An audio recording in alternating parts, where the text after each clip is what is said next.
ఈ రోజు రోట్లో మామిడికాయ కొబ్బరి పచ్చడి చేసే విధానం చూద్దామండి. రోట్లో పచ్చిమిరపకాయలు గళ్ళుప్పు వేసుకొని ఇవన్నీ మెత్తగా దంచుకోవాలండి. ఇందులోనే సన్నగా కట్ చేసి పెట్టుకున్న మామిడికాయ తురుము కూడా వేసుకోవాలండి. ఇందులోనే మనం 1/2 స్పూన్ జీలకర్ర, 3 ఎల్లుల్లి రబ్బలు వేసుకుంటే చాలా కమ్మగా ఉంటుందండి ఈ పచ్చడి. తురుము పెట్టుకున్న కొబ్బరి కూడా వేసుకొని దంచుకుంటే చాలా బాగుంటుందండి. మీరు కూడా ఒకసారి ఇలా ట్రై చేయండి.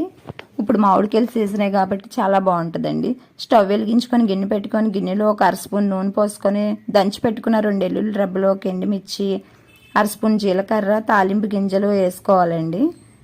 2 రబ్బలు కరివేపాకు కూడా వేసుకొని దోరగా వేగినాక ఈ పచ్చడి తాలింపు పెట్టుకుంటే చాలా బాగుంటుందండి. రోట్లో పచ్చడి తీసుకొని గిన్నెలో వేసుకొని తాలింపు పెట్టుకుందామండి. ఇది రైస్లోకి చాలా బాగుంటుందండి. రైస్లో ఒక చుక్క నెయ్యి వేసుకొని తింటే చాలా బాగుంటుంది. అందులోనే మనం దోశల్లోకి కూడా చాలా బాగుంటుందండి. మీకు నచ్చితే సబ్స్క్రైబ్ చేయండి, సపోర్ట్ చేయండి, లైక్ చేయండి, షేర్ చేయండి.